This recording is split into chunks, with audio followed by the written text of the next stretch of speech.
कल हम लोगों ने पढ़ा था मोरालिटी एंड लॉ या फिर लॉ एंड मोरालिटी।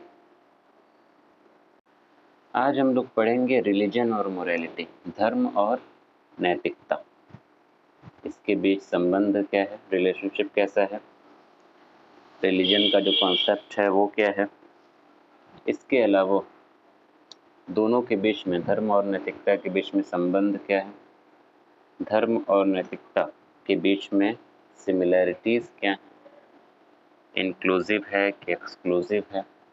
इसके अलावा मोरालिटी के बारे में पढ़ेंगे, सेकुलर मोरालिटी और रिलीजियस मोरालिटी। इतनी चीज़ें आज हम लोग पढ़ेंगे, ठीक है।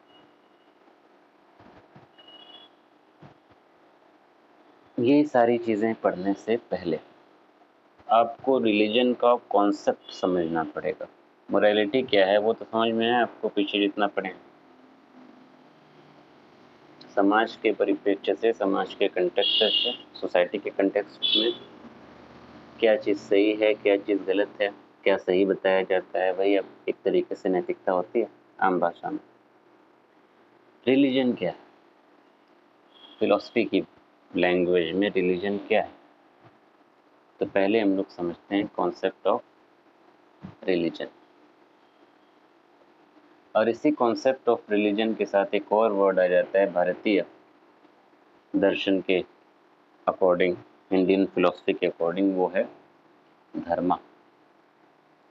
ये वर्ड आपने इतिहास में भी सुना होगा, अगर आपने पॉलिटी पढ़ा होगा तो उसमें भी सुना होगा, क्योंकि कौटिल्य की अर्थशास्त्र में धर्म का जिक्र बार बार आता है।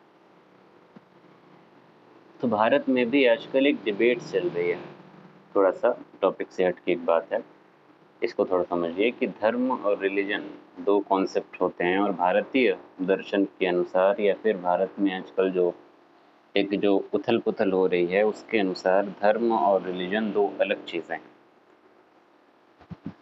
क्या डिफरेंस क्या है, धर्म भारतीय दर्शन के अनुसार क्या है?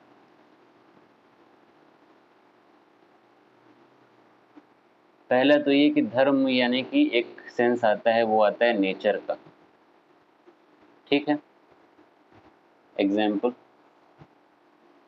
जैसे कि आग की प्रकृति है जलना, आग का नेचर है जलना, टू बर्न, तो वो आग का धर्म हो गया, उसका नेचर हुई, उसका क्या हो गया, धर्म हो गया।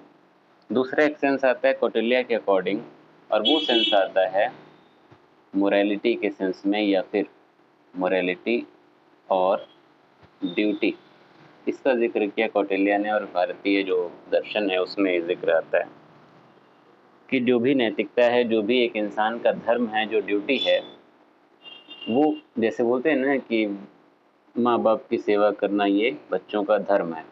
बच्चों का धर्म एक मतलब क्या हो गया कि वो उनकी ड्यूटी है। तो और ये दो डिफरेंस हुआ, मतलब दो अलग अलग मीनिंग्स धर्म की। तीसरी मीनिंग वो आती है जो रिलीजन का हम लोग अनुवाद करते हैं, कि रिलीजन को हिंदी में क्या बोलते हैं, धर्म। लेकिन आजकल जो डिबेट चलती है वो ये कि हिंदुइज्म को बोला जाता है कि हिंदुइज्म एक धर्म है।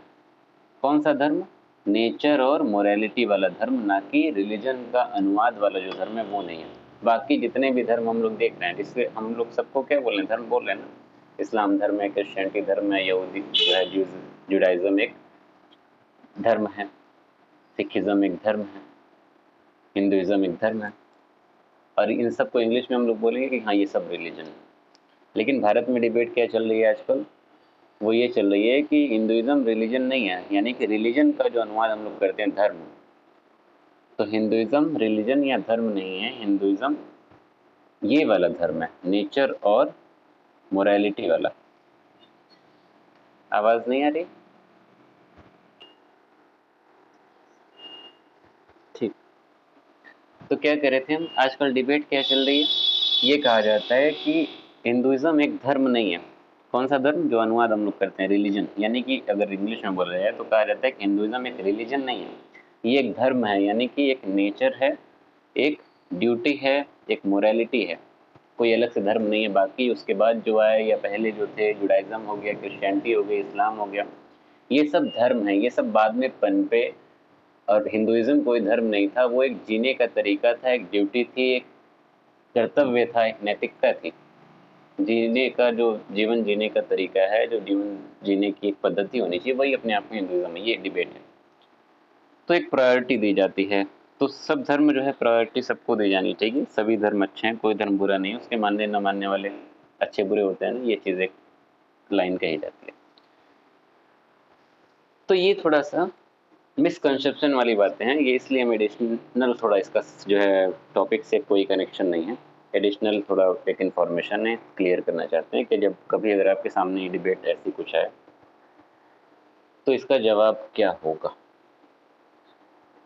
तो इसका जवाब ये है कि सब धर्म अपने आप में धर्म है। अगर हम ड्यूटी के हिसाब से देखें, नेचर के हिसाब से अगर उसकी मीनिंग निकालें कि हाँ एक वही नेचर है, या फिर कोई भी धर्म जो है, कोई भी धर्म उठाइए, क्रिश्चियनिटी उठाइए, इस्लाम उठाइए, अपना धर्म उठा लीजिए आप इस्लाम, तो इस्लाम भी बेसिकली क्या है, एक मोरालिटी ही तो है, वो भी एक नैतिकता का पाठ पढ़ाता है, वो भी एक नेचर है।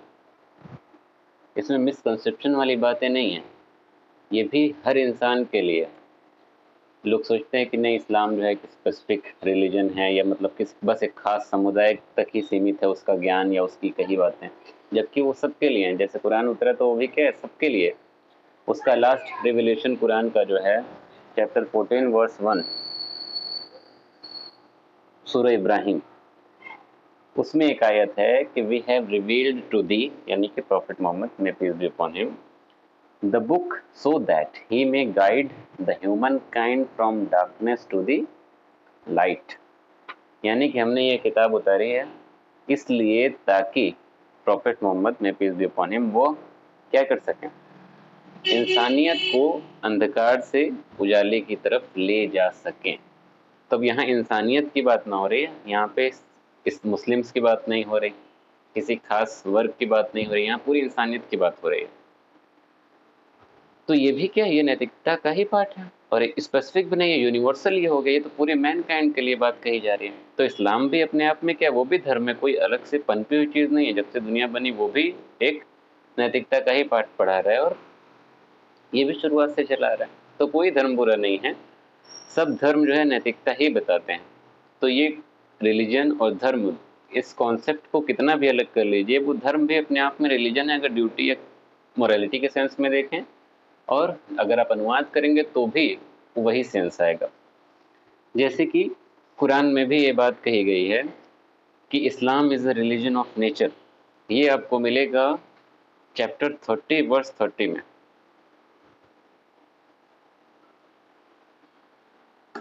वो है सूरह रूम, और उसकी आयत नंबर 30 आप पढ़िएगा तो उसमें भी लिखा गया है कि Islam is a religion of nature, यानी कि आपको कैसे उठना है, कैसे बैठना है, कैसे पानी पीना है, कैसे खाना है, कैसे चलना है, कैसे बात करनी है, ये सब क्या है, हर चीज़ इस्लाम बता रहा है ना। तो आपको ज़िंदगी कैसे गुजारनी है, वही तो सारी चीज़ें लिखी हैं। तो ये भी एक नैतिकता का ही पाठ पढ़ाया जा रहा है। तो ये भी अगर ड्यूटी के कंटेक्स्ट में अगर हम मीनिंग देखें तो इस्लाम भी क्या हो गया, वो भी धर्म हो गया, और रिलीजन के कंटेक्स्ट में देखें तो भी वो रिलीजन भी हो गया। तो यही बात हर धर्म पे लागू होती है, किसी एक रिलीजन पे अलग डेफिनेशन दे के उसको प्रायोरिटाइज नहीं किया जा सकता। हर धर्म अच्छे हैं। और जैसे कि एक मौलाना थे वहीदुद्दीन खान, उनकी तफसीर पढ़िएगा कुरान का, तो उसमें ये जिक्र करेंगे, ये इस्लाम का जिक्र करते हुए कहेंगे कि Islam is a religion of nature, और इसलिए इसी तरीके से जितने भी धर्म दुनिया में हैं वो सब एक रिलीजन ऑफ नेचर की तरह ही हैं। सब नैतिकता का पाठ पढ़ाते हैं, सब जिंदगी कैसे अच्छे तरीके से गुजारनी है वही बताते हैं। कोई धर्म ऐसा नहीं मिलेगा जो बुराई को बढ़ाने की बात करेगा। ठीक है, ये चीज़ अलग से क्लियर इसलिए करनी पड़ी क्योंकि ये डिबेट आजकल कुछ ज़्यादा ही चलती रहती है। तो इस डिबेट का सहारा लेके जो भारत में एकता को तोड़ना चाहते हैं, हिंदू मुस्लिम नफरत को बढ़ाना चाहते हैं, उसका गलत इस्तेमाल करते हैं। तो उम्मीद है ये बात जानने के बाद एक अच्छी जो है एक कॉन्सेप्ट जो है क्लियर हुआ होगा। कभी ऐसी डिबेट हो तो आप अच्छे से पक्ष रख सकते हैं बिना किसी की भावना को ठेस पहुंचाए। ठीक है,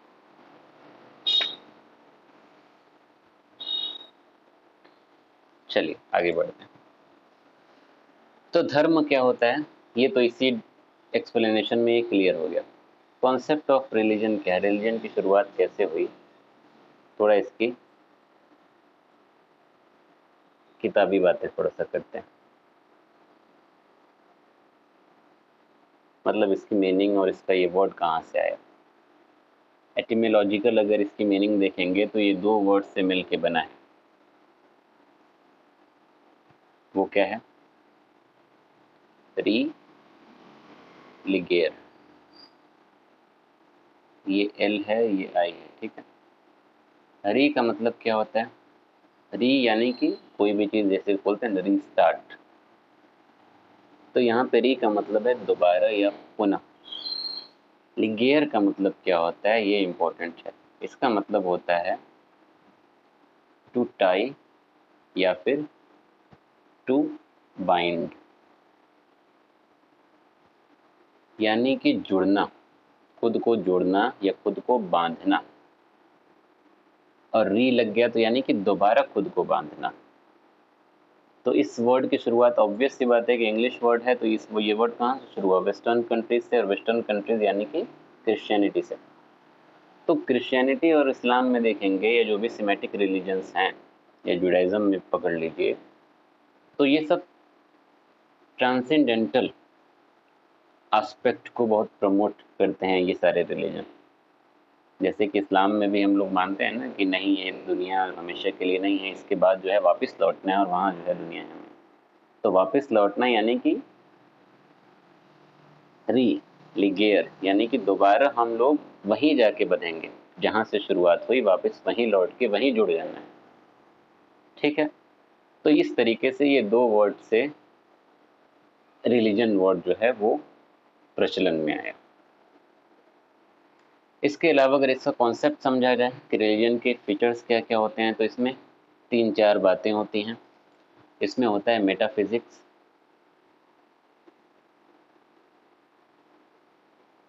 मेटाफिजिक्स का मतलब क्या होता है, जिसमें क्वेश्चन अबाउट गॉड हो, भगवान के बारे में, खुदा के बारे में बातें हों, आत्मा के बारे में बातें हों, रूह के बारे में बातें हों, ठीक है। इमोर्टैलिटी के बारे में बातें हों, जैसे कि हम लोग की डेथ होगी फिर कब्र से उठाए जाएंगे, यानी कि फिर से सबको जिंदा किया जाएगा। ये सारी जो सवालात हैं, ये जो सारे कॉन्सेप्ट्स हैं, ये जिसमें पढ़े जाते हैं फिलोसफी की दुनिया में, उसको बोलते हैं मेटाफिजिक्स। तो मेटाफिजिक्स जो है रिलीजन का एक पार्ट है। इसके अलावा माइथोलॉजी भी इसका हिस्सा है,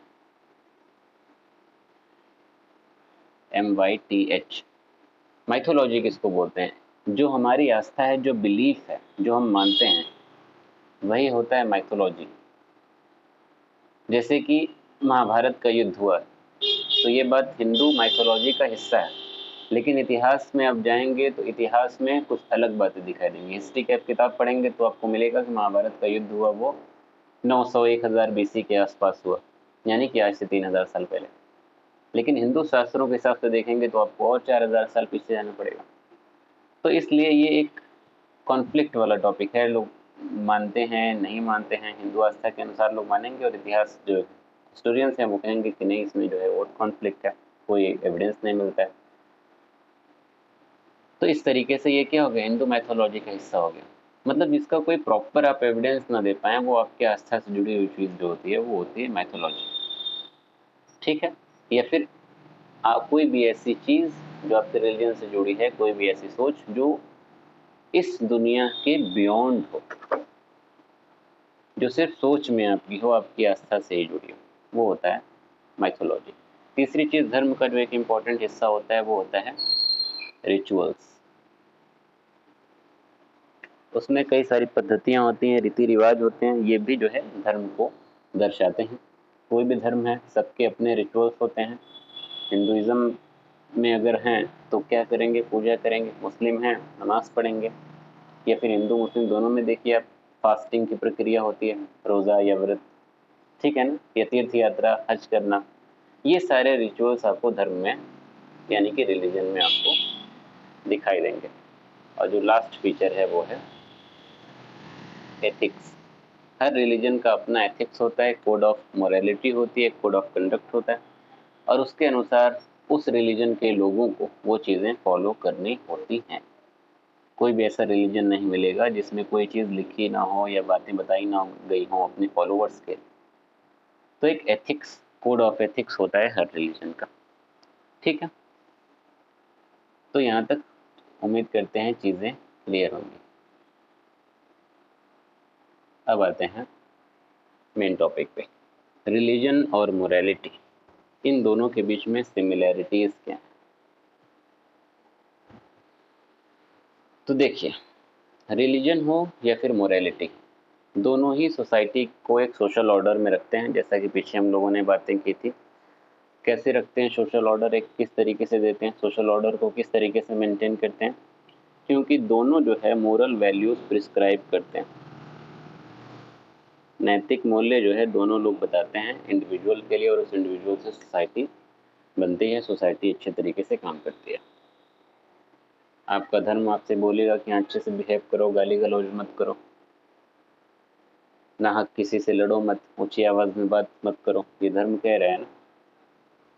यही बात कोई अगर अधार्मिक भी इंसान है तो वो भी यही बात बोलेगा, बशर्ते कि वो दिल का अच्छा हो, तो वो भी बोलेगा कि नहीं, ऊंची आवाज में बात मत करो, किसी से लड़ाई मत करो।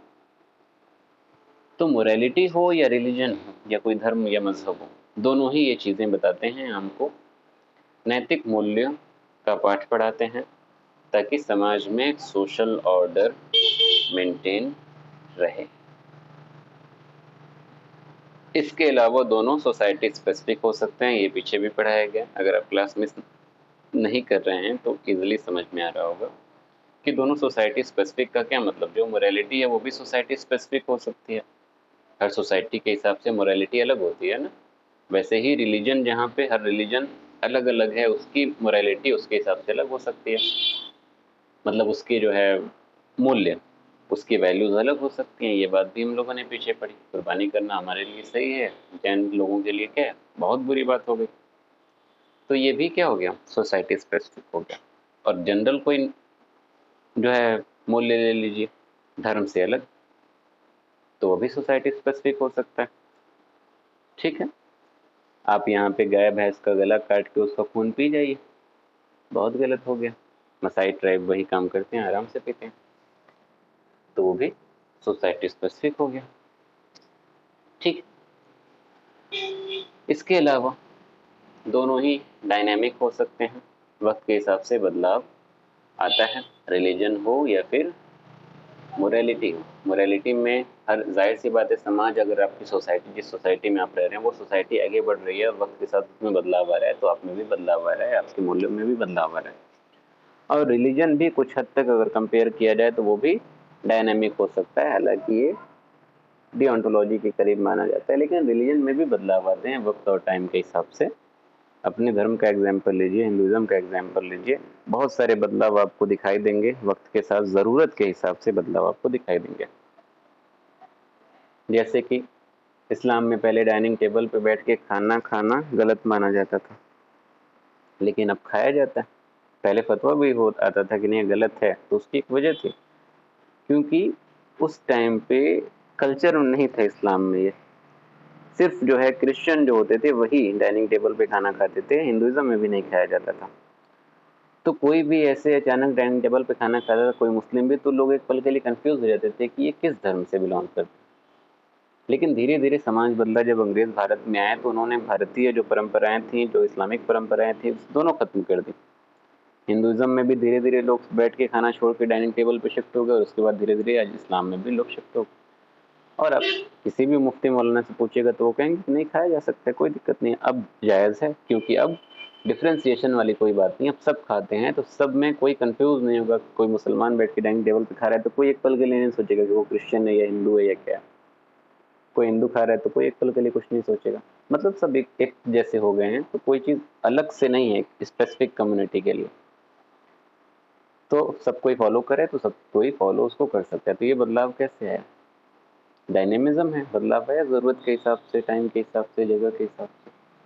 ठीक है, तीसरा जो, तीसरी या चौथी, आई थिंक चौथी, चौथी जो सिमिलैरिटी है वो है कि दोनों ही सोशल प्रेशर क्रिएट करते हैं।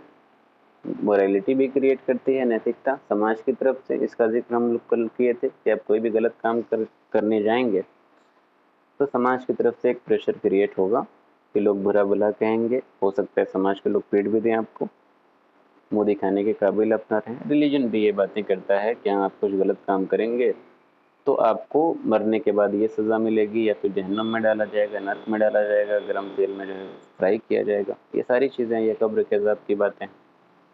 तो ये सब क्यों है? जाहिर सी बात है कि जो गलती करेंगे वो तो ठीक है, आप सज़ा मिलेगी, वो तो बात की बात है, लेकिन आपको इस दुनिया में रोकने के लिए भी है कि आप गलती करने से पहले वो उन सब चीज़ों को सोच लें, उन सज़ाओं को सोच लें। जब आप सोच लेंगे तो आप अनैतिक काम करने से पहले और धार्मिक काम करने से पहले 10 बार ज़रूर सोचेंगे। तो ये भी एक सिमिलैरिटी दोनों में है।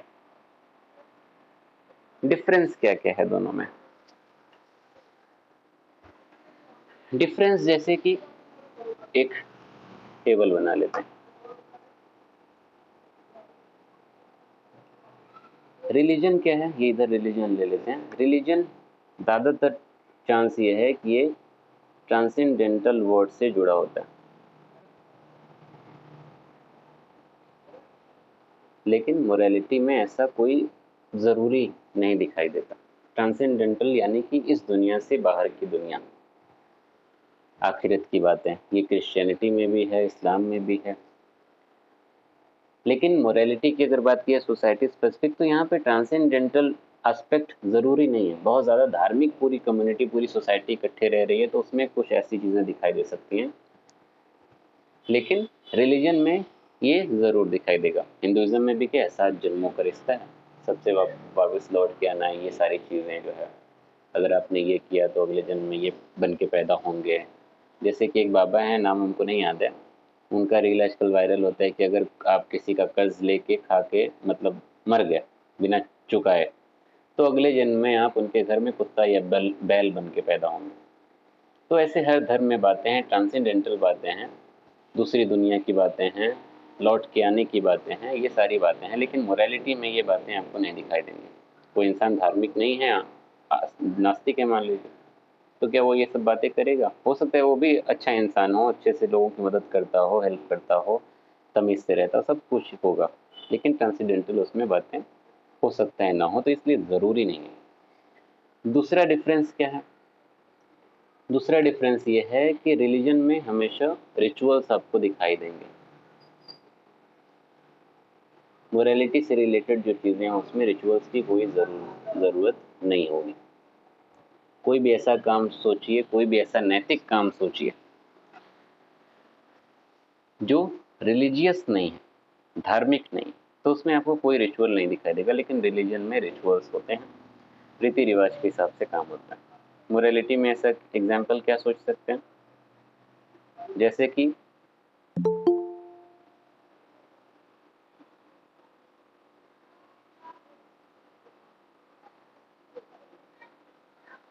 जैसे कि शांति के लिए क्या करते हैं, नेता लोग होते हैं या कुछ ऐसे स्टार्स वगैरह होते हैं, वो कबूतर को उड़ाते हैं पकड़ के। ये क्या हो गया? शांति एक वैल्यू है, एक सोशल मोरालिटी है, लेकिन ये दिखाने के लिए हो सकता है कि कुछ लोग कबूतर को उड़ाएं, लेकिन उड़ाने के लिए भी वो क्या करते हैं, पहले उसको पकड़ेंगे, फिर कैद करेंगे, फिर उसको छोड़ देंगे। तो ऐसे कुछ रिचुअल्स हल्के फुल्के दिखाई दे सकते हैं, लेकिन नेसेसरी नहीं होते। लेकिन रिलीजन में आप देखेंगे कोई भी एक्ट होता है, कोई भी काम होता है, उसके आगे पीछे रिचुअल्स जुड़े होते हैं। तीसरी चीज़ जो ये है वो ये कि रिलीजन जो है स्पेसिफिक हो सकता है, अगर डिफरेंस देखना हो तो भी स्पेसिफिक हो सकता है कैरेक्टर में, और मोरालिटी ज़रूरी नहीं है कि स्पेसिफिक हो। मोरालिटी यूनिवर्सल भी हो सकती है। भी सिमिलैरिटीज़ में भी ये बातें हम लोग की है ना, कि दोनों जो है क्या है, सोसाइटी स्पेसिफिक दोनों का कैरेक्टर है। लेकिन अगर यूनिवर्सल पूरे वर्ल्ड के हिसाब से अगर आप देखें तो रिलीजन क्या हो जाएगा, ज़्यादा स्पेसिफिक हो जाएगा, और मोरालिटी थोड़ा सा कम स्पेसिफिक होते हुए दिखाई देगी, कहीं ना कहीं यूनिवर्सलिज्म की तरफ जाते हुए दिखाई देगी।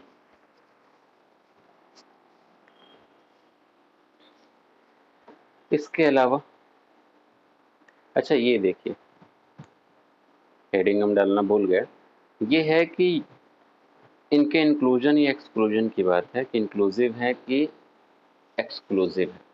अगर रिलेशनशिप देखना हो दोनों के बीच में तो कैसा बनेगा। कल भी हम लोगों ने इस डायग्राम की बात की थी ना, जब हम लोग लॉ एंड मोरालिटी पढ़ रहे थे। तो ये जो है सेम डायग्राम यहाँ पे भी बन रहा है। वेन डायग्राम अगर आप देखें, ये हो गया हमारा मोरालिटी और ये हमारा हो गया रिलीजन। इसको बोलते हैं एक्सीडेंटल रिलेशनशिप। मतलब कि ज़रूरी नहीं है कि दोनों में सिमिलैरिटीज़ हों, ये एकदम पूरी तरीके से दोनों अलग हों, लेकिन थोड़ा सा एक हिस्सा जो है जो दोनों का ओवरलैप कर रहा है। यानी कि कुछ चीज़ें ऐसी हैं जो रिलीजियस हैं लेकिन मोरालिटी में भी वो चीज़ें आएंगी, या फिर कुछ चीज़ें ऐसी हैं जो मोरल हैं या सोशल मोरालिटी में आ रही हैं लेकिन वो रिलीजन का भी हिस्सा हैं। एग्जाम्पल के तौर पर ले लीजिए वो सारी चीज़ें जो, या वो सारे लोग ले लीजिए जो कुछ हद तक नास्तिक थे, या जिन्होंने धर्म से ऊपर अपनी सोच को रखा, अपनी फिलॉसफी को रखा। जैसे कि ले लीजिए भगत सिंह को, इसके अलावा ले लीजिए कार्ल मार्क्स को, ठीक है, या जवाहरलाल नेहरू को ले लीजिए। ये सब क्या हैं? ये सब मोरल थे, सब अच्छे इंसान थे लेकिन रिलीजियस नहीं थे, ठीक है। या फिर कोई भी ऐसा एक्ट ले लीजिए जो आपको मोरल दिख रहा है लेकिन रिलीजन से रिलेटेड उस मतलब उसका कोई रोल नहीं है, उससे कोई कनेक्शन नहीं बैठता रिलीजन का। जैसे मूवमेंट्स होते रहते हैं, आंदोलन होते रहते हैं प्लास्टिक ना इस्तेमाल करने के लिए, एंटी प्लास्टिक मूवमेंट, तो ये क्या है? रिलीजन से रिलेटेड नहीं है लेकिन मोरल है कि हाँ प्लास्टिक से इतना इतना नुकसान हो रहा है, इंसानियत को नुकसान हो रहा है, जानवरों को नुकसान हो रहा है। या पेड़ बचाओ आंदोलन, या चिपको मूवमेंट, चिपको आंदोलन आपने सुना होगा कि पेड़ को बचाने के लिए लोग जाके पेड़ से लिपट जाते हैं। ये सब क्या है? मोरालिटी के कंटेक्स्ट में तो आ रहे हैं लेकिन रिलीजियस कंटेक्स्ट में नहीं देखे जा सकते, ठीक है। या फिर ऐसे ही कुछ चीज़ें हैं जो रिलीजियस तो हैं लेकिन मोरालिटी के उसमें नहीं आती हैं, घेरे में नहीं आती। ऐसी क्या चीज़ें हो सकती, जैसे कि इतिहास में आप चले जाइए, सती प्रथा, ये क्या थी? हिंदुइज्म में धर्म के नाम पे सती प्रथा चली आ रही थी, ज़बरदस्ती महिलाओं को जलना पड़ता था। इसका मोरालिटी से कोई लेना देना है? आप अपनी मोरालिटी यूज़ करेंगे, धर्म साइड कर दीजिए एक पल के लिए, तो आप कहेंगे कि नहीं ये बहुत गलत चीज़ है, लेकिन उस टाइम पे धर्म के नाम पे ये सारी चीज़ें चली आ रही थी और कोई उसको क्वेश्चन करने वाला भी नहीं था। या फिर एक और चीज़ थी इतिहास में, वो थी ब्रेस्ट टैक्स। ब्रेस्ट टैक्स क्या था? ये महिलाओं पे होता था, वो भी इजावा कम्युनिटी है केरला में। ये छोटी जो है जाति कही जाती थी, हालांकि छोटी बड़ी जाति तो कुछ होता नहीं, बट दलित कह लीजिए। तो लोअर वर्णा से ये लोग बिलोंग करते थे। तो लोअर वर्णा में वो होता यहाँ पे ये था ना कि जो महिलाएं अपना ब्रेस्ट कवर करती थी, अंडर गारमेंट्स पहनना उन्हें अलाउ नहीं होता था, तो जो भी महिलाएं कवर करती थी उन्हें टैक्स देना होता था, और ये सिर्फ दलित या इजावा कम्युनिटी की जो महिलाएं थी उन पर लागू होता था। तो आप देखिए ये धर्म से जोड़ा गया था उस टाइम पे, कोई उंगली उठाने वाला नहीं था, लेकिन मोरालिटी के कंटेक्स्ट में आप देखिए तो कितनी अलग चीज़ है, एकदम गलत है और एकदम डिफरेंट दोनों का सिनेरियो दिखाई देता है। इससे एक रिलेटेड नाम आता है नंगेली का। ये एक कह लीजिए कि महिला थी, उन्होंने इस टैक्स के विरोध में अपने ब्रेस्ट को काट के, जो कलेक्टर था ना, टैक्स कलेक्टर जो टैक्स कलेक्ट करने आता था, उसको दे दिया था ब्रेस्ट काट के, और फिर उसकी हाई ब्लीडिंग से उन महिला की जो है डेथ भी हो गई थी। बाय द वे बाद में ये टैक्स सिस्टम बंद हो गया था। तो ये चीज़ें क्या है, रिलीजन से तो जोड़ी गई हैं, हालांकि भले रिलीजन ने इन्हें डिफाइन नहीं किया, लेकिन समाज के कंटेक्स्ट में वो चीज़ें क्यों हो रही हैं? क्यों? क्योंकि उसे रिलीजन से जोड़ा गया और उसका मोरालिटी से कोई लेना देना नहीं था। लेकिन कुछ ऐसी भी चीज़ें हैं जो धर्म में भी हैं, मज़हब में भी हैं, और हमारी जो जनरल सोशल मोरालिटी है, जो सामाजिक नैतिकता है, वो भी उसका समर्थन करती है। यानी कि वो चीज़ें क्या है, रिलीजियस भी हैं और मोरल भी है। इसमें किसी भी महान इंसान को ले लीजिए, किसी भी धर्म से उठा लीजिए, ठीक है ना, प्रॉफेट मोहम्मद सल्लल्लाहु अलैहि वसल्लम को ले लीजिए, ईसा मसीह को ले लीजिए, महात्मा गांधी को ले लीजिए, गौतम बुद्ध को ले लीजिए, ठीक है ना, ये सब को ले लीजिए। इन सब ने अपने अपने धर्म की बात की, लेकिन सब ने मोरालिटी की बातें की, सब ने नैतिकता की बात की, सब ने एक अच्छी जिंदगी बनाने की बातें की। किसी में ऐसा दिखेगा कि यहाँ कोई चीज़ इंसानियत के खिलाफ कोई कह के चला गया, या गौतम बुद्ध है, या प्रॉफेट मोहम्मद सल्लल्लाहु अलैहि वसल्लम, या महात्मा गांधी, ये सब रिलीजियस भी हैं और मोरल भी हैं। इन्होंने इंसानियत का एक अच्छा पाठ पढ़ाया है, लोगों को ज़िंदगी जीने का तरीका बताया, ठीक है। तो ऐसा जो रिलेशनशिप होता है ना, जिसमें कुछ चीज़ें, कुछ परसेंट ओवरलैपिंग दिखाई दे, उसको बोलते हैं एक्सीडेंटल रिलेशनशिप, ठीक है।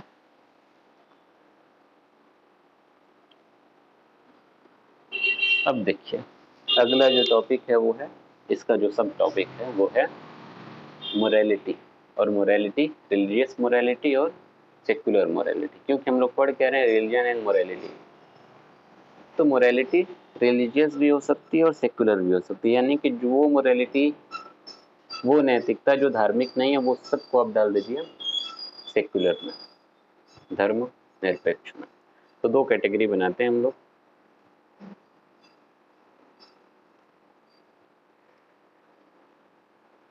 रिलीजियस मोरालिटी इधर ले लेते हैं। तो जो रिलीजियस मोरालिटी होगी, वो जाहिर सी बात है कि वो रिलीजन पे बेस्ड होगी, लेकिन सेकुलर मोरालिटी जो है वो रिलीजन पे बेस्ड नहीं होगी। जो भी आप धार्मिक नैतिकता आपके अंदर है, जो भी आप अच्छे काम कर रहे हैं, जो आपके धर्म ने बताए हैं, तो उसका अल्टीमेट जो तार है वो जुड़ेगा धर्म से ही। लेकिन अगर मान लीजिए एक अथिस्ट है, वो भी अच्छा काम कर रहा है, लेकिन उसका कोई धर्म से लेना देना ही नहीं, आप तार कितना भी जोड़ते रहिए, वो उसके कंटेक्स्ट से, हमारे कंटेक्स्ट से भले जुड़ जाएगा, उसके कंटेक्स्ट से वो नहीं जुड़ेगा। और रिलीजियस मोरालिटी की एक खास क्वालिटी ये होती है कि ये स्पेसिफिक रिलीजन पे बेस्ड होती है।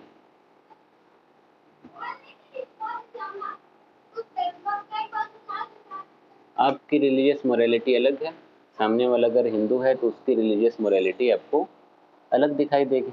आपने अपने माँ बाप का पैर नहीं छुआ, मुस्लिम है, कोई दिक्कत की बात नहीं है, लेकिन अगर हिंदू हैं तो उन्होंने माँ बाप का पैर नहीं छुआ, तो वो बहुत बुरी बात हो गई।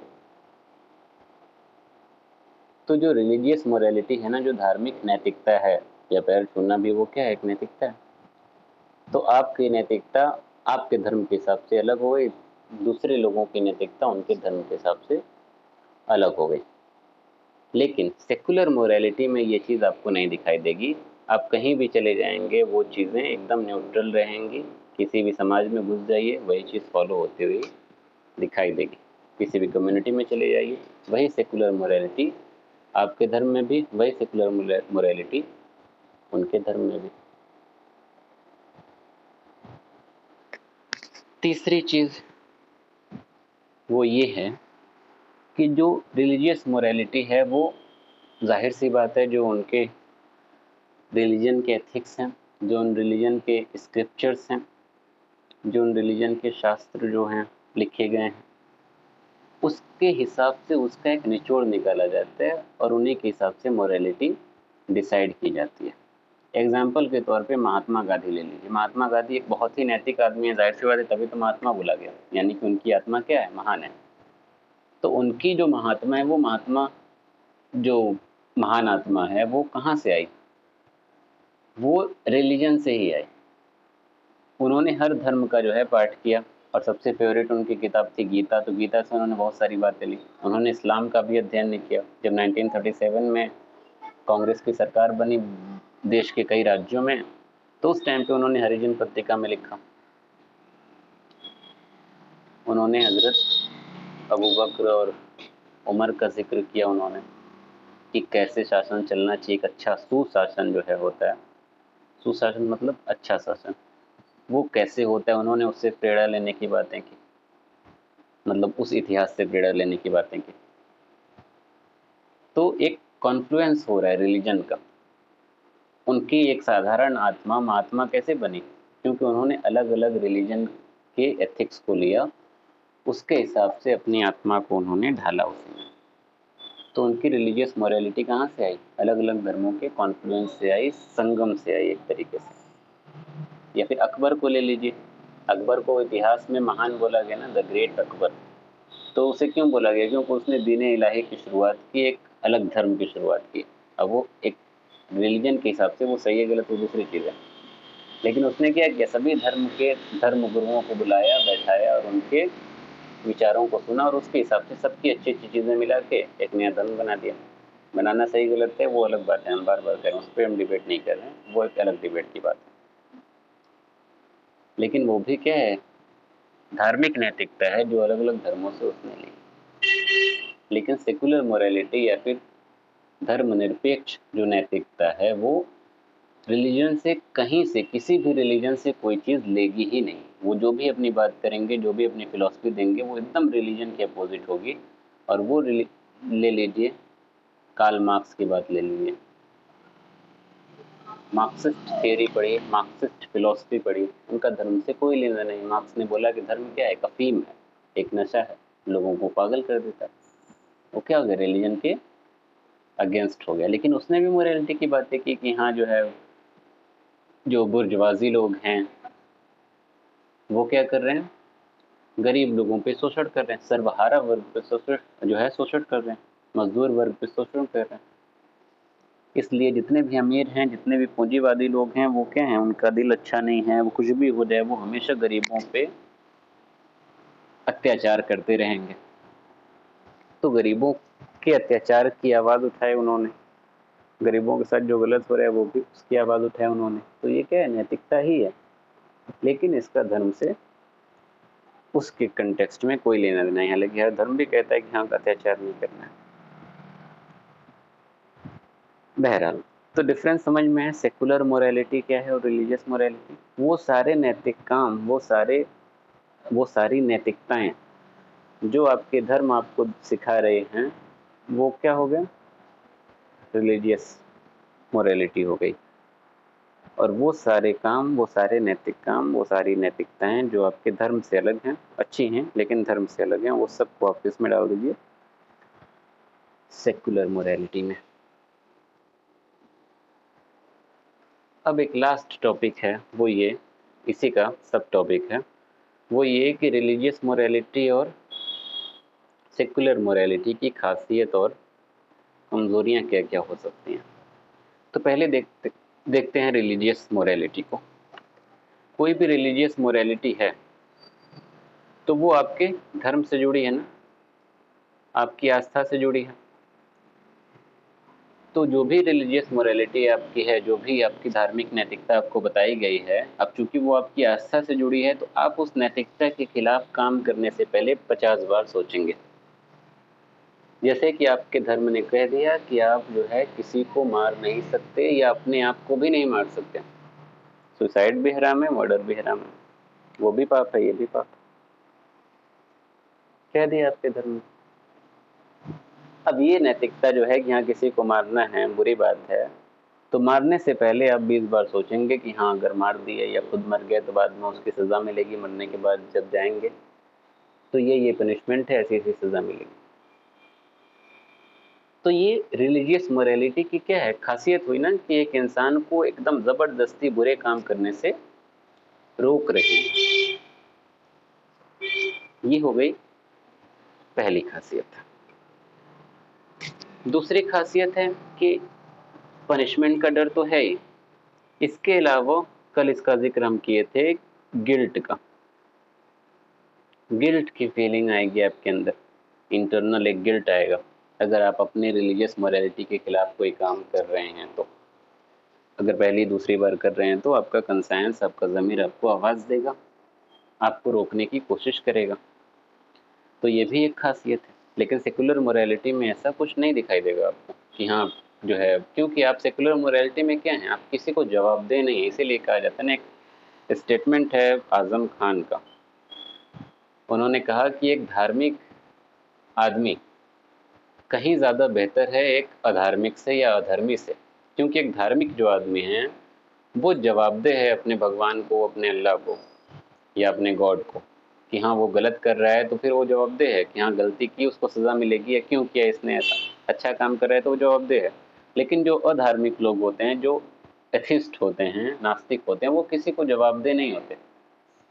उनकी अपनी ज़िंदगी है, उनके हिसाब से तो हम पैदा हुए, मर जाएंगे, ख़त्म हो जाएगी कहानी। तो उनको मतलब ही नहीं है, उनके हिसाब से जो सही है वो सही है, उनके हिसाब से जो गलत है गलत है। उनको डर ही नहीं है कि हाँ मरेंगे तो फिर जो है नरक मिलेगी या जन्नत मिलेगी या जो है हेवन में जाएंगे। ऐसा कुछ कॉन्सेप्ट उनके मन में क्रिएट ही नहीं हो रहा है। तो जो एक इंटरनल गिल्ट वाली बात है वो भी मिनिमाइज हो जाएगी, कम हो जाएगी। या फिर एक जो प्रेशर क्रिएट हो रहा है, जो इंसान को रोक रहा है गलत काम करने से, वो प्रेशर भी क्या हो जाएगा, कम हो जाएगा। लेकिन रिलीजियस मोरालिटी में ये सारी चीज़ें इसके अपोजिट हैं। रिलीजियस मोरालिटी में आपके अंदर प्रेशर भी क्रिएट होगा आपके धर्म के नाम पे, और एक इंटरनल गिल्ट भी आएगा, और एक पनिशमेंट का डर भी आपको दिखेगा, जिसकी वजह से आप अपने आप को कोई भी अनैतिक काम, कोई भी गलत काम करने से आप अपने आप को रोक सकेंगे। इसीलिए कहा जाता है कि रिलीजियस मोरालिटी की सबसे बड़ी पावर ये है कि ये सोशल कंट्रोल बहुत ही बेहतर तरीके से करता है, एक समाज को बेहतर बनाता है। हालांकि जो नास्तिक लोग होंगे वो कहेंगे कि अरे भाई जहाँ इंसानियत है वहाँ धर्म की क्या ज़रूरत है, इंसानियत ही सबसे बड़ा धर्म है। बिल्कुल सही बात है। तो इंसानियत कहाँ से आ रही है? इंसानियत भी एक्चुअली में धर्म से ही आ रही है। आप कोई ऐसी कम्युनिटी उठाइए जहाँ पे लोग नास्तिक ज़्यादा रह रहे हैं, वेस्टर्न कंट्रीज़ में चले जाइए, नास्तिक ज़्यादा रह रहे हैं, तो वहाँ पे आप देखिए फैमिली सिस्टम गायब, मैरिज सिस्टम गायब, सब कुछ वैसे ही चल रहा है अजीब सा, मिला जुला के सारी चीज़ें, ना शादी का कोई सिस्टम, ना फैमिली सिस्टम है। 18 साल के हो गए तो बच्चे बच्चियाँ अलग हो गए, माँ बाप बूढ़े बुढ़ी जो है अलग हार्ट अटैक से मर रहे हैं, कुछ देखने वाला नहीं है। बिना शादी के बच्चे पैदा हो रहे हैं, कुछ हो ही नहीं रहा, ना किसी को कोई जवाबदेही है, सबको क्या है, उनको कोई डर है ही नहीं। तो एक सोशल कंट्रोल जो एक्चुअली में होना चाहिए, जो भारतीय या फिर जो भी रिलीजन है, हिंदुज़म है, इस्लाम है, जो भी रिलीजन बता रहे हैं नैतिकता का एक जीवन जीना बता रहे हैं, वो सारी चीज़ें हैं जो नास्तिक लोगों के अंदर हैं, वो गायब रहती हैं। तो सोशल कंट्रोल उनकी कम्युनिटी से आपको गायब होता हुआ दिखाई देगा। तो ये सारी जो है खासियत हैं किसकी, रिलीजियस मोरालिटी की। इसमें इसकी कमज़ोरियाँ क्या क्या हैं? तो कमज़ोरियों में हम लोग ले सकते हैं कि ये बहुत ज़्यादा जो है रिचुअलिस्टिक होते हैं, यानी कि रीति रिवाज बहुत ज़्यादा होते हैं रिलीजन में। एक ये कमज़ोरी कह सकते हैं फिलॉसफी की लैंग्वेज में। हालांकि धर्म की भाषा में आप जाएंगे तो ये कमज़ोरी नहीं है, इसका भी आपको जवाब मिल जाएगा, लेकिन हम लोग उसमें फिलहाल घुसेंगे नहीं। अगर आपको आंसर लिखना पड़े, अगर क्वेश्चन कोई दिया तो वीकनेस आपको लिखने ही पड़ेंगे कि हाँ ये इश्यूज़ हैं। लेकिन आप डिबेट करेंगे और अंदर जाएंगे तो आप पाएंगे कि इसका रिचुअलिस्टिक होना भी एक कमज़ोरी नहीं बल्कि क्या है, वो भी एक खासियत है। दूसरी एक कमी अगर आप फिलोसफिक लैंग्वेज में देखेंगे, किताबी भाषा में, तो वो ये कि ये डीओंटोलॉजी के करीब है, यानी कि इसमें रिजिडिटी ज़्यादा है, वक्त के साथ ज़रूरत के हिसाब से बदलाव की गुंजाइश थोड़ा कम रहती है, जब तक कि अनटिल एंड अनलेस बहुत ही ज़्यादा नेसेसरी ना हो। डायनेमिज्म की क्या होती है, कमी होती है, कमी होती है, यानी कि एकदम गायब है ऐसा नहीं कह रहे हैं, कमी होती है। ठीक है। और तीसरी चीज़ ये है कि ये तीसरी चौथी कम्युनिटी स्पेसिफिक होता है, यूनिवर्सल नहीं होता। ठीक है। तो ये सारी चीज़ें थी रिलीजियस मोरालिटी के बारे में, इसकी खासियत और कमज़ोरियाँ। अब सेकुलर मोरालिटी को देखिए, इसकी क्या क्या खासियत हो सकती है। सेकुलर मोरालिटी में खासियत ये हो सकती है कि ये बहुत ज़्यादा तर्क की बातें करते हैं, बहुत ज़्यादा क्रिटिकल होती हैं चीज़ें इसमें, तो क्रिटिकल थिंकिंग आपकी डेवलप हो सकती है इससे। मतलब क्रिटिकल थिंकिंग उस इंसान के अंदर आपको दिखाई देगी। तो जिस इंसान के अंदर क्रिटिकल थिंकिंग है उसको बेहतर माना जाता है। एक इंसान क्वेश्चन कर रहा है, क्वेश्चन करेगा तो वो उससे सीखेगा। ये एक इसकी स्ट्रेंथ मानी जाती है। इसके अलावा ये कि ये टेलियोलॉजी के करीब होता है, इसमें वक्त के हिसाब से, टाइम के हिसाब से बदलाव आपको दिखाई देता है, लोग बदलाव करते हैं, यानी कि इसमें डायनेमिज्म भी होता है। तो ये भी एक इसकी जो है खासियत मानी जाती है। लास्ट बट नॉट लीस्ट वो ये कि ये यूनिवर्सल होते हैं। पेड़ बचाओ पेड़ लगाओ, ये क्या हो गया? यूनिवर्सल हो गया। पानी बचाओ, क्या हो गया? यूनिवर्सल हो गया। नदी साफ करने का अभियान है, यूनिवर्सल हो गया। LGBT के जो है अधिकार की मान लीजिए बात हो रही, तो वो भी क्या हो गया? यूनिवर्सल हो गया। लेकिन धार्मिक नैतिकता से ये अलग हो सकता है। इसके अलावा इसकी वीकनेसेस क्या हो सकती हैं? अगर कमजोरियां देखनी हो यूनिवर्स जो है सेकुलर मोरालिटी की या फिर धर्मनिरपेक्ष नैतिकता की, तो कमियां क्या हो सकती हैं?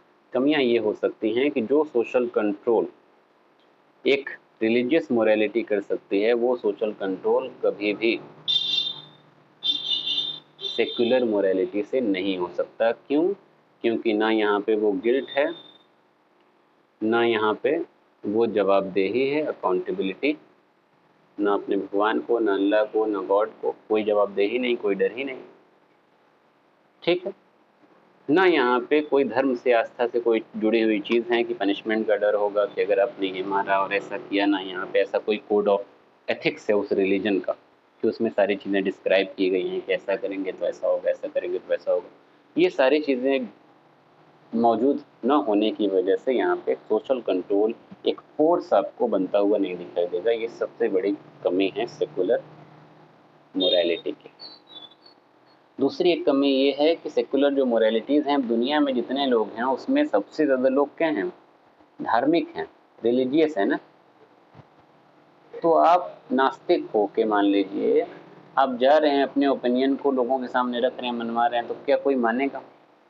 लोग आपके प्रिंसिपल्स को, आपके वैल्यूज़ को उतनी तरजीह नहीं देंगे, क्योंकि सब लोग अपने धर्म से जुड़े हैं और सबको अपने धर्म के मूल्य पता हैं, सबको अपने रिलीजियस मोरालिटी पता है, रिलीजियस वैल्यूज़ पता हैं। तो सेकुलर मोरालिटी जो है वो रिलीजियस मोरालिटी के सामने क्या हो जाती है? सेकेंडरी हो जाती है, दूसरे दर्जे की हो जाती है, उसको उतनी इम्पोर्टेंस नहीं मिलती है। ठीक है। अब अज्यूम करिए कि आप नास्तिक हैं और आपका कोई रिलीजन का code of ethics, code of conduct नहीं है। आप चूंकि नास्तिक हैं तो आपका रिलीजन है ही नहीं। आप बस ऐसे ही जनरली जाके लोगों से कह रहे हैं कि देखिए शराब पीना बुरी बात है, मत पीजिए। ठीक है, बुरी बात है, लेकिन आप कह रहे हैं। अब सामने वाला तभी मानेगा जब वो आपसे बेइंतहा प्यार कर रहा है या बहुत ज़्यादा आपकी इज्जत कर रहा है। जनरली आप कहेंगे कोई नहीं मानने वाला। लेकिन यही बात अगर आप रिलीजियस मोरालिटी के कैटेगरी में डाल दीजिए कि शराब पीना बुरी बात है, वो बात लोग मानेंगे। क्यों? क्योंकि उसका प्रॉपर एक कोड ऑफ एथिक्स है कि हाँ शराब पीना बुरी बात है, इस वजह से बुरी बात है, और अगर आप पिए यानी कि रूल तोड़े तो आपको ये पनिशमेंट मिलेगी। एक फोर्स क्रिएट हो गया, एक प्रेशर क्रिएट हो गया, बुराई से आप रुक गए, एक सोशल कंट्रोल क्रिएट हो गया। तो ये सारी चीज़ें किसमें? सेकुलर मोरालिटी में मौजूद नहीं है। तो ये भी एक उसकी कमजोरी है। तो कॉन्क्लूजन क्या निकला? कॉन्क्लूजन यही निकला कि रिलीजियस मोरालिटी आज के समाज के लिए बेहतर है। और इसमें वही जवाब आएगा कि जो जनरल IQ लेवल है समाज का वो एवरेज होता है। वो मोरालिटी को, एथिक्स को आपकी दुनियावी किताबी बातों से बेहतर तरीके से नहीं समझ सकते। इमोशनल लोग हैं। इमोशंस के साथ जब आप लॉजिकली बातें करेंगे, और वो लॉजिक कहाँ से आ रहा है? वो धर्म से आ रहा है। फिलोसफी की लैंग्वेज में आप देखेंगे तो आपको मिलेगा कि नहीं, धर्म में लॉजिक होता ही नहीं है। लेकिन आप डीपली जाएंगे तो आपको पता चलेगा उसमें भी लॉजिक है। इस्लाम के बारे में वैसे आप सब इस्लाम जो है मुसलमान हैं, हम मुसलमान हैं, तो आप डीपली घुसेंगे तो आप पाएंगे कि हर चीज़ एक्चुअली में लॉजिक पे ही बेस्ड है। जो भी आपको रिचुअल्स करने को कहे जा रहे हैं, रोज़ा रखना है, नमाज पढ़ना है, या फिर किसी भी धर्म में आप देखिए कुछ भी ऐसी चीज़ें, मेजर जो चीज़ें हैं, उसके पीछे एक लॉजिक दिखाई देगा, इरेशनल नहीं होते हैं। लेकिन एथिस्ट जो होते हैं, नास्तिक होते हैं, वो कहेंगे कि नहीं, इलॉजिकल हैं और ऐसी चीज़ें हैं। खैर ये लंबी डिबेट की बातें हैं।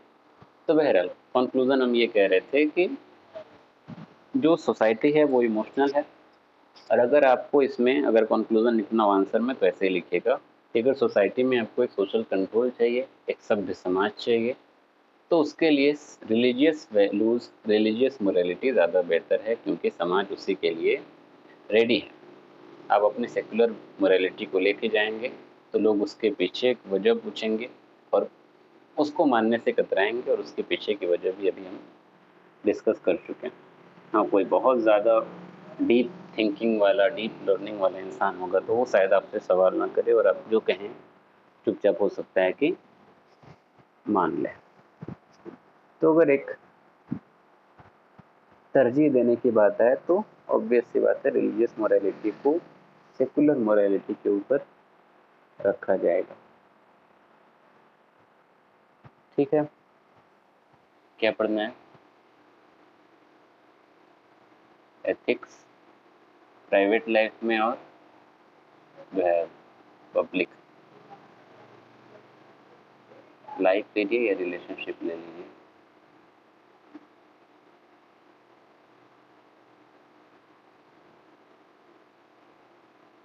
तो पहले तो यही समझिए जो क्वेश्चन अभी पूछा गया, पब्लिक और प्राइवेट रिलेशनशिप या लाइफ को कैसे डिफ्रेंशिएट करेंगे। पहली बात जो आपने बोली, सबसे मेन पॉइंट ये कि प्राइवेट लाइफ यानी कि आपके फैमिली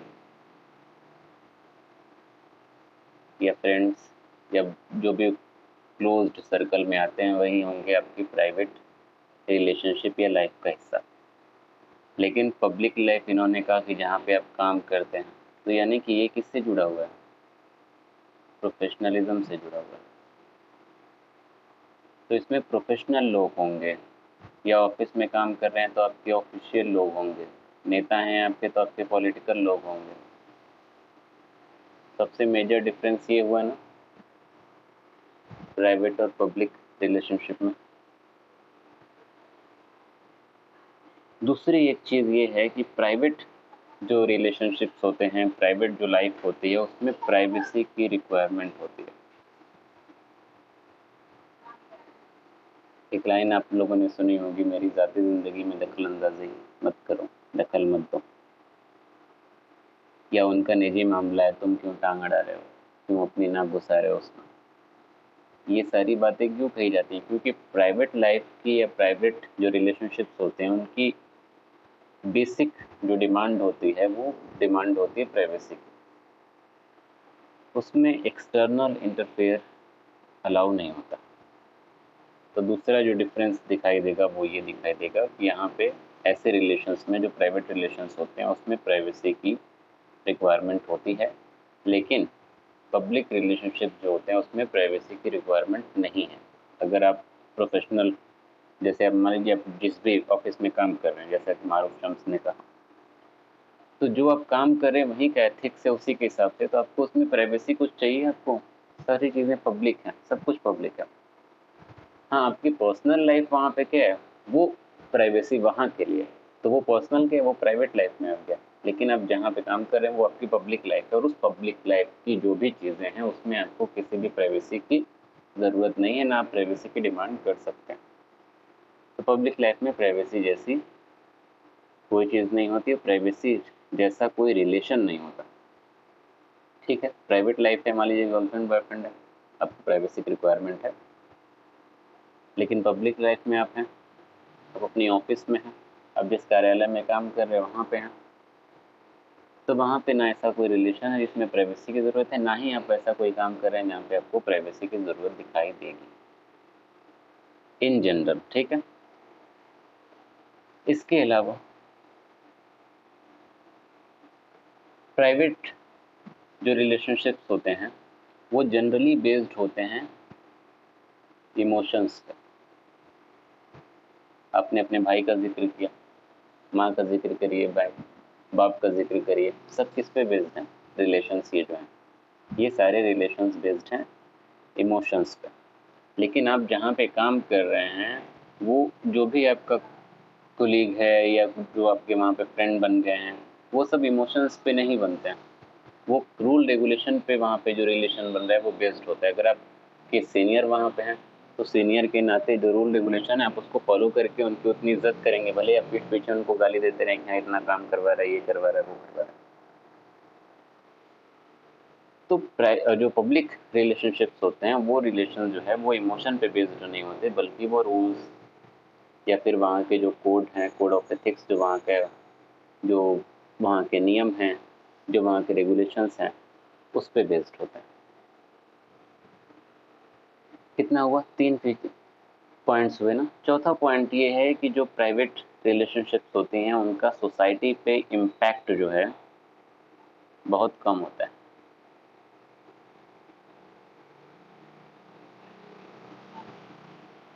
सोसाइटी पे इम्पैक्ट इसलिए कम होता है क्योंकि वो प्राइवेट आपकी लाइफ वो एक्चुअली में प्राइवेट है। आपके घर में बंद घर में क्या हो रहा है उससे सोसाइटी पे कोई फर्क नहीं दिखाई देता। आप अपने पार्टनर के साथ क्या कर रहे हैं उससे सोसाइटी पे कोई खासा फर्क दिखाई नहीं देता। लेकिन पब्लिक लाइफ में, पब्लिक रिलेशनशिप में, मान लीजिए आप नेता हैं, आप क्या कर रहे हैं, कैसे रह रहे हैं, उससे सोसाइटी पे इम्पैक्ट दिखाई देगा। आप एक डॉक्टर हैं, उससे एक इम्पैक्ट दिखाई देगा सोसाइटी में। ठीक है। और एक important last but not least ये कि प्राइवेट रिलेशनशिप जो होती है वो जनरली क्या होती है, परमानेंट होती है। उसका नेचर जो है बहुत हद तक परमानेंट होता है। लेकिन पब्लिक रिलेशनशिप में जो रिलेशन आते हैं वो टेम्पररी होते हैं या लेस स्टेबल होते हैं। आप जहाँ काम कर रहे हैं, आपका जो भी रिश्ता वहाँ पे बना, जो भी रिलेशन बना, जो भी आपके अंदर फीलिंग्स आई, जुड़ाव महसूस किया आपने, जो कुछ भी हुआ वो सब टेम्पररी हो सकता है। आपका जो है ट्रांसफ़र हो जाए, रिश्ते खत्म हो गए, वो टेम्पररी हो गए। या जो भी आपके अंदर फीलिंग्स आई वो सब क्या है, टेम्पररी है। पब्लिक रिलेशनशिप में चीज़ें टेम्पररी होती हैं, लेकिन प्राइवेट में क्या है, उसका नेचर परमानेंट होता है। एक और चीज़ ये है कि अगर प्राइवेट रिलेशनशिप है तो वहाँ पे आप इम्परफेक्शन को टॉलरेट करना जानते हैं। कुछ कमियां हैं, इम्परफेक्शंस हैं, जैसे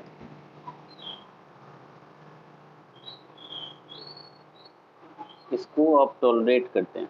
जैसे होता है ना कि अरे चल जाएगा चल जाएगा, कोई भी आप चीज़ थोड़ा सा 19-20 हो जाती है लाइफ में तो हम लोग बोलते हैं अरे चल जाएगा। तो वो चल जाएगा आप कहाँ पे बोलते हैं? वो चल जाएगा बोलते हैं वहीं पे जहाँ पे आपका ज़्यादा दबदबा है या फिर थोड़ा मेल जोल ज़्यादा है, क्लोज्ड सर्कल सर्कल के लोग हैं, अपने फैमिली के साथ हैं, अपने फ्रेंड्स के साथ हैं, वहाँ पे आप चीज़ें 19-20 हो जाती हैं तो आप कहते हैं चल जाएगा। लेकिन वहीं आप प्रोफेशनल लाइफ में अपनी हैं, प्रोफेशनल रिलेशन को जो है आप निभा रहे हैं, तो वहाँ पे आप नहीं कहते हैं कि चल जाएगा। तो वहाँ पे इम्परफेक्शन का टॉलरेंस बहुत कम होता है या फिर ना के बराबर होता है। लेकिन प्राइवेट लाइफ में आप इम्परफेक्शन को टॉलरेट करते हैं। कोई चीज़ें गड़बड़ हो जाए तो उसको टॉलरेट करना आप समझते हैं, जानते हैं। ठीक है, ये बेसिक डिफरेंस है। उम्मीद करते हैं प्राइवेट और पब्लिक रिलेशनशिप का क्या डिफरेंस है समझ में आ गया होगा, है ना। एक बात ध्यान रखिएगा, ये कट टू कट इसको जो है डिफाइन नहीं करिएगा। प्राइवेट रिलेशनशिप में कुछ ऐसी भी चीज़ें हो सकते हैं जो पब्लिक रिलेशनशिप में आपको दिखाई दें, या पब्लिक वाली आपको हो सकता है प्राइवेट में भी दिखाई दें। तो यहाँ पे हमको डाइकोटमी नहीं फॉलो करना है, 50-50 नहीं करना है। यहाँ पे हम लोग अप्रोच फॉलो करेंगे, वो क्या होगी, कॉन्टिनम अप्रोच। ठीक है, क्योंकि कोई भी रिलेशन जो है 100% हो सकता है कि हाँ 100% पब्लिक हो, लेकिन बहुत से ऐसे रिलेशन हो सकते हैं जो कि पूरी तरीके से पब्लिक ना हो, 80% पब्लिक हो, 20% को प्राइवेट आपको दिखाई दें। ये कुछ ऐसे रिलेशन हो सकते हैं जो कि 80% प्राइवेट हों और 20% जो है वो पब्लिक हों। ऐसे कोई रिलेशन या रिश्ते को सोच सकते हैं, एक स्केल बनाते हैं। ठीक है,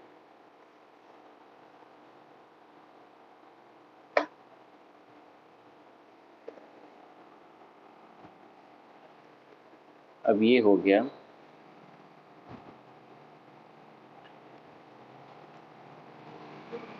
इधर कर देते हैं 100% प्राइवेट,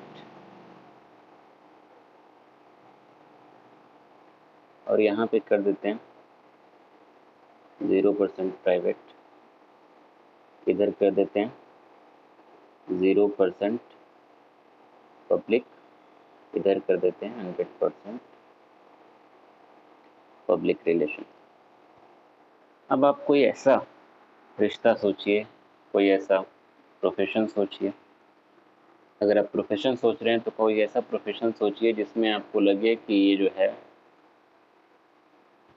बहुत हद तक, भले ये पब्लिक है लेकिन बहुत हद तक इसमें प्राइवेट रिलेशन दिखाई दे रहा है, या प्राइवेट रिलेशनशिप की चीज़ें या फीचर्स इसमें दिखाई दे रहे हैं।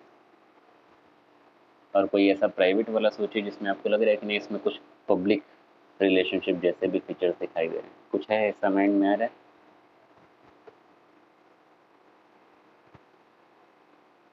पहले तो सबसे मान लीजिए क्लोज वाला देख लीजिए, पब्लिक रिलेशनशिप का। तो मारूफ शम्स की बात उठा लेते हैं। तो यहाँ पे मान लीजिए कि 100% पब्लिक के क्लोज जो रिलेशन आएगा वो रिलेशन कौन सा आएगा? जो भी रिलेशन मान लीजिए आपके ऑफिस में बन रहे हैं, आएंगे ना इसमें। और कोई ऐसा रिलेशन सोच लीजिए जो कि 100% प्राइवेट रिलेशनशिप्स के करीब आ रहा है, तो वो आपकी फैमिली आ सकती है। जैसे कि रिलेशन आपका आ सकता है हस्बैंड एंड वाइफ का, ठीक है। और कोई ऐसा रिलेशन आप सोच पा रहे हैं जिसमें आपको लगे कि प्राइवेट भी है और वो पब्लिक भी है। ऐसे कौन से रिलेशन हो सकते हैं? ऐसा रिलेशन हो सकता है एक वकील और एक मुवक्किल के बीच का, यानी कि एक लॉयर और क्लाइंट के बीच का। क्यों ऐसा हो सकता है?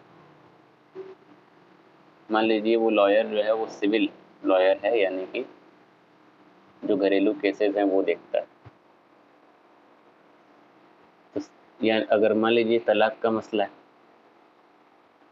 तो वो क्या हो गया? जो वकील अपना काम कर रहा है वो उसका प्रोफेशन है, लेकिन जो उसमें बातें होंगी, जो चीज़ें होंगी, वो ऑलमोस्ट क्या है, प्राइवेट बातें। तो ऐसे रिश्ते किसमें आएंगे? 50-50 जो है दोनों में आ जाएंगे। या फिर रिश्ता आपको दिखाई देगा डॉक्टर और पेशेंट्स का, डॉक्टर और मरीज का। इसमें भी ना आपको 100% प्राइवेट रिलेशनशिप के फीचर्स दिखाई देंगे, ना 100% पब्लिक रिलेशनशिप के फीचर्स दिखाई देंगे। दोनों का मिक्सचर एक दिखाई देगा। तो इसलिए जो फीचर्स बताए गए हैं उसको हम लोग हमेशा किस में देखेंगे? कॉन्टिन्यूम अप्रोच में देखेंगे, ठीक है। बहरहाल ये हो गया डिफरेंस प्राइवेट और पब्लिक। अब जो मेन छोटी सी बात समझनी है वो ये कि ethics in private and personal life, private and public life या रिलेशनशिप। सबसे पहली शुरुआत करते हैं हम लोग वैल्यूज से।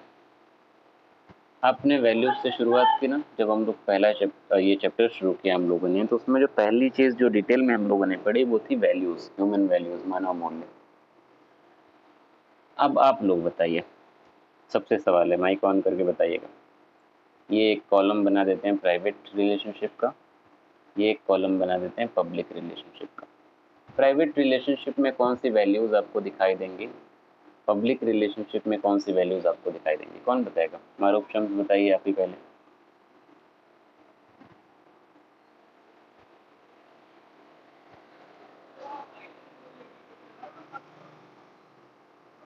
कोई नहीं है बताने वाला? मारूफ, नुसरत, तमीशा, रिसालत, अलविया, तंजीला।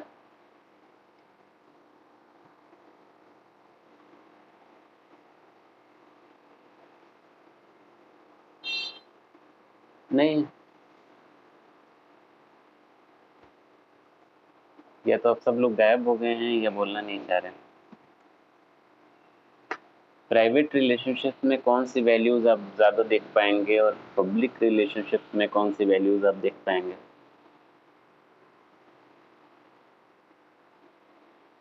हम लोग बात क्या कर रहे हैं कि ethics in private relationship, ethics in public relationship. Ethics जब आप देख रहे हैं कि हाँ इस रिलेशनशिप में ये एथिक्स होना चाहिए, तो अब एथिक्स को अगर आप ढूंढ रहे हैं तो इसका मतलब पहले तो आप वैल्यूज़ को भी ढूंढेंगे। बिना वैल्यूज़ के एथिक्स पूरा होगा, बिना नॉर्म्स के एथिक्स पूरा होगा। जितना आपने पढ़ा है उसको अप्लाई करिए यहाँ पे, और उसके बाद दोनों में डिफरेंस सोचिए।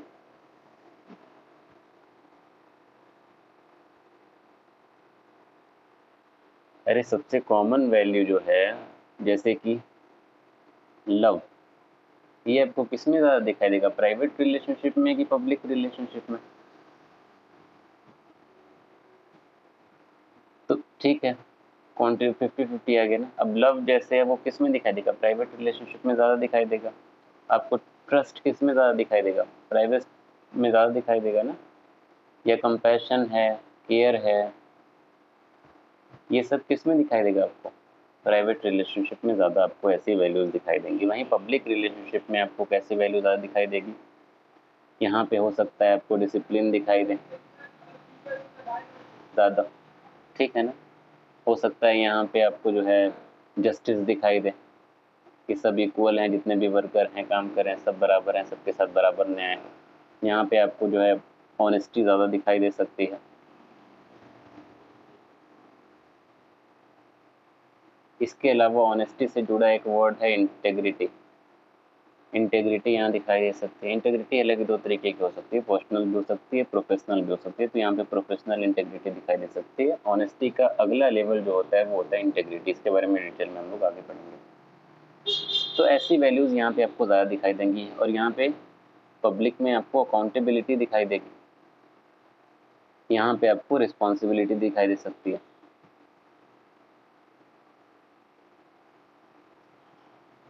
ठीक है ना।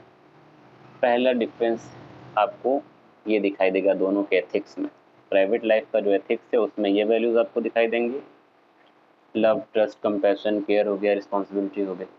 लेकिन पब्लिक रिलेशनशिप का जो एथिक्स है आपको उसमें ये वैल्यूज़ की तुलना में अलग वैल्यूज़ ज़्यादा दिखाई देंगी। ये वैल्यूज़ भी वहाँ पे मौजूद हो सकती हैं जो प्राइवेट रिलेशनशिप में हम देख रहे हैं, लेकिन वहाँ पे ये सब वैल्यूज़ ज़्यादा दिखाई देंगी जो यहाँ पे लिखी गई हैं। ठीक है। तो दोनों के एथिक्स में पहला डिफरेंस ये।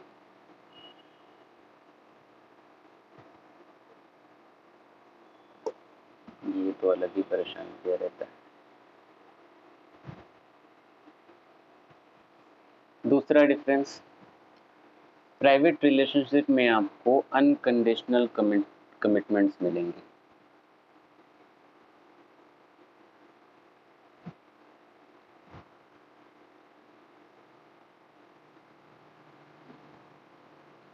अनकंडीशनल कमिटमेंट्स यानी कि सिंपल भाषा में समझिए, ऐसे वादे जो बिना कंडीशन के होते हैं।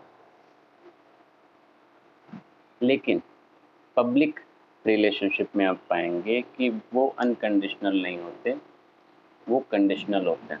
जैसे आपके बॉस ने कहा कि अगर आप ये काम करेंगे, इतनी टाइम के अंदर करेंगे, इस वक्त से पहले करेंगे तो आपको ये बोनस मिलेगा या फिर ये प्रमोशन मिलेगा।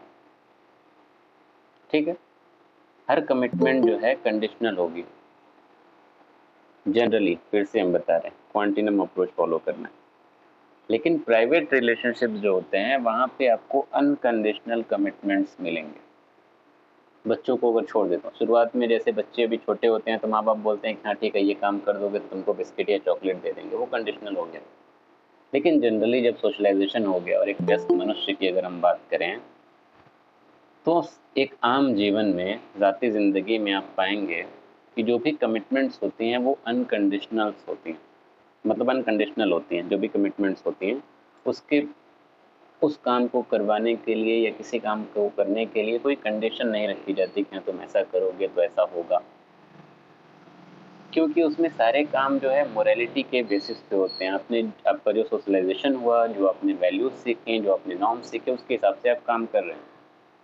आप अपने माँ बाप को पानी पिला रहे हैं तो उसमें कोई कंडीशन नहीं है कि आप पानी पिलाएंगे तो आपको ये मिलेगा, नहीं पिलाएंगे तो ये मिलेगा। वो तो आपकी मोरालिटी है कि आप पिला रहे हैं, नहीं पिलाएंगे तो आपको लगेगा कि नहीं आप कुछ गलत कर रहे हैं। ठीक है।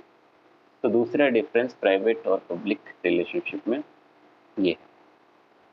तीसरा डिफरेंस वही डिफरेंस हो सकता है जो ऊपर हम लोगों ने इसकी डेफिनेशन के साथ देखा कि प्राइवेट रिलेशनशिप में आपको इम्परफेक्शन की तरफ टॉलरेंस देखेगा। कोई भी ऐसी चीज़ जो इम्परफेक्ट है, बिल्कुल पूरी तरीके से सही नहीं है, सटीक नहीं है, तो फिर भी आप उसके प्रति जो है एक बर्दाश्त वाला रवैया रखेंगे। लेकिन पब्लिक रिलेशनशिप में ऐसा कुछ नहीं होगा। आप जाइए ऑफिस, और ज़्यादा तीन पच करिए तो हो सकता है आपको रिज़ाइन करना पड़े, हो सकता है बॉस आपको फायर कर दे, हो सकता है आप नेता हैं और आपकी पार्टी आपको बर्खास्त कर दे। ठीक है ना? तो उसमें इम्परफेक्शन का जो है टॉलरेंस नहीं होता। चौथी चीज़ जो प्राइवेट रिलेशनशिप की एथिक्स में होती है वो है कि यहाँ पे सब्जेक्टिविटी ज़्यादा होती है।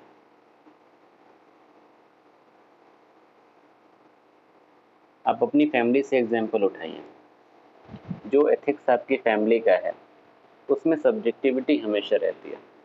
कोई आपके घर में किताब नहीं बनाई गई होगी कि हाँ इस तरीके से ऐसे चीज़ें होंगी, अगर रूल बन गया कि 8 बजे घर आना है तो 8 बजे आना है, ये बात लिखी गई है, और तोड़ दिया कोई रूल तो उसको जेल में डाल दिया जाएगा। ऐसी कोई चीज़ नहीं है। हो सकता है कोई लेट आने वाला है, वो घर कॉल करके बोल दे कि हाँ आज हम लेट आएंगे, घर से कोई दिक्कत नहीं, उन्होंने बोला ठीक है आ जाओ, लेट आज आना है तो कोई काम है तो कर लो। सब्जेक्टिविटी आई ना, उसमें बदलाव आ रहा है, एकदम नॉर्मली बदलाव आ रहा है, बिना किसी रूल रेगुलेशन को तोड़े, बिना जो है पूरी किताब में बदलाव किए, कुछ ऐसा कुछ करने की ज़रूरत नहीं पड़ रही। ये खासियत है प्राइवेट रिलेशनशिप के एथिक्स की, सब्जेक्टिविटी इसमें ज़्यादा होती है। लेकिन पब्लिक रिलेशनशिप में जो एथिक्स होता है उसमें सब्जेक्टिविटी नहीं होती, बल्कि उसमें ऑब्जेक्टिविटी ज़्यादा होती है।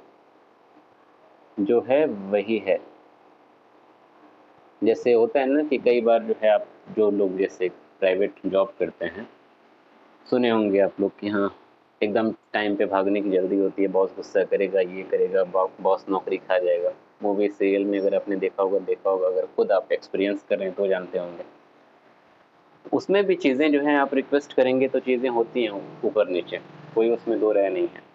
लेकिन जनरल जो परसेप्शन आप देखेंगे प्राइवेट रिलेशनशिप्स में, उसमें आप पाएंगे कि ऑब्जेक्टिविटी ज़्यादा होती है, क्योंकि पब्लिक जो रिलेशनशिप्स होते हैं, जो आप प्रोफेशन फॉलो कर रहे हैं, जो प्रोफेशनल लाइफ है, उसमें एक रूल ऑफ कंडक्ट, एक कोड ऑफ कंडक्ट, या फिर एथिकल जो कोड्स होते हैं, रूल्स होते हैं, वो प्रॉपर डिफाइन किए जाते हैं, प्रॉपर लिखे हुए होते हैं।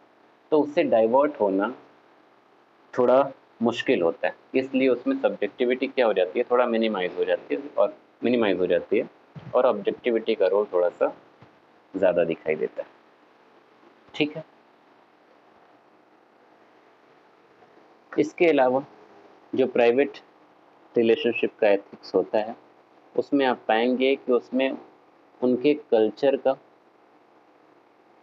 उनके रिलीजन का रोल या उसका इम्पैक्ट आपको दिखाई देगा। ये प्राइवेट के लिए बता रहे हैं। ठीक है। जो भी आपका एथिक्स है, जो भी आपकी फैमिली का एथिक्स है, जो भी आपके समाज का एथिक्स है, आप पाएंगे कि अब जो भी उसमें चीज़ें बताई गई, सही गलत जो भी मूल्य आपको सिखाए गए हैं, तो आप पाएंगे कि वो सारे के सारे आपके कल्चर, आपके धर्म से कनेक्टेड हैं। ये आप अपनी ज़िंदगी में ऑब्जर्व करिए, आपको इसका जवाब मिलेगा।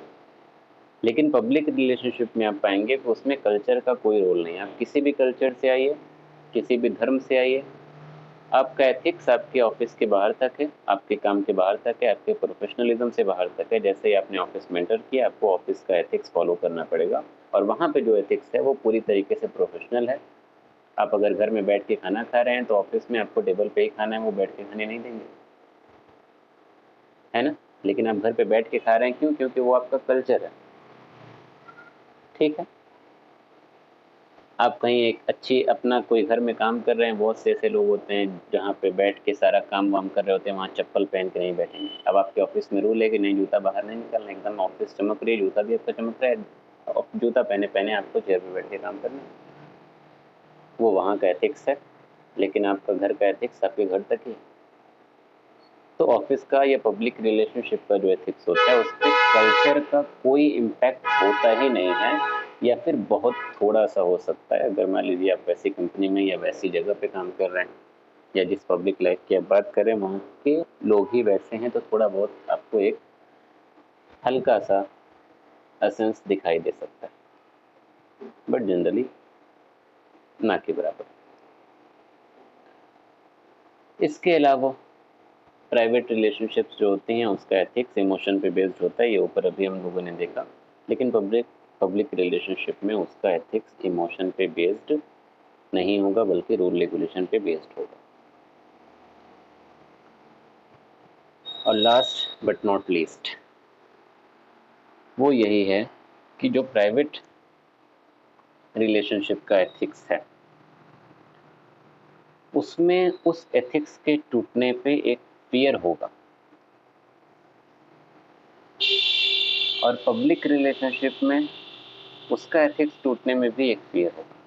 लेकिन दोनों के फियर में डिफरेंस क्या होगा, ये आप समझ सकते हैं जब हम पढ़ा रहे थे एथिक्स और मोरालिटी के बीच में डिफरेंस, वही वाला डिफरेंस यहाँ पे फॉलो हो जाएगा। जो फियर आपको प्राइवेट रिलेशनशिप में दिखाई देगा वो फियर होता है आपके, मतलब आपका इंटरनल होता है। गिल्ट का एक फियर हो सकता है, सोशल प्रेशर का एक फियर हो सकता है कि हाँ सामाजिक बहिष्कार हो जाए, या फिर माँ बाप नाराज हो जाएं, किसी को मुंह दिखाने के काबिल ना रहें, अपने उस एथिक्स के खिलाफ अगर काम कर रहे हैं जो आपके प्राइवेट लाइफ का, या फिर आपके मजहब की तरफ से, आपके धर्म की तरफ से, आपकी संस्कृति की तरफ से एक प्रेशर क्रिएट हो सकता है। या फिर गिल्ट में अगर आप डूब गए तो वो तो सबसे बुरी चीज़ है, आपकी एक जो आपका जो सुकून है, जो ज़हनी सुकून है भाई गायब हो जाएगा। लेकिन पब्लिक रिलेशनशिप में जो फियर होता है वो प्रोफेशनल होता है, और वहाँ पे ये सब गिल्ट वगैरह वो बाद में आता है, या आएगा भी नहीं आएगा। लेकिन सोशल प्रेशर जैसी कोई चीज़ नहीं होगी पब्लिक रिलेशनशिप में, कल्चरल प्रेशर जैसी कोई चीज़ नहीं होगी। वो आपका ऑफिस है, वहाँ पे कल्चर से कोई लेना देना ही नहीं है। वहाँ पे जो फियर होगा वो पूरी तरीके से प्रोफेशनल होगा। ऑफिस में बॉस आपको 4 लोगों के सामने डांटेंगे खुल के, वो एक फियर हो सकता है। या फिर उसका एक एथिक्स अगर लिखा गया ऑफिस का, या आपके जहाँ भी आप काम कर रहे हैं, तो उसको तोड़ने पे उसका भी रूल रेगुलेशन लिखा होगा कि हाँ ये रूल टूटने पे ये होगा, या इतनी सैलरी काट ली जाएगी, या ये पनिशमेंट दी जाएगी। तो वहाँ पे फियर ऑफ पनिशमेंट आपको दिखाई देगा। ये सारी चीज़ें, सोशल प्रेशर या कल्चरल प्रेशर, रिलीजियस प्रेशर, माँ बाप की तरफ से प्रेशर, ये सब सारी चीज़ें वहाँ पे गायब होंगी। ठीक है, कोई दिक्कत है?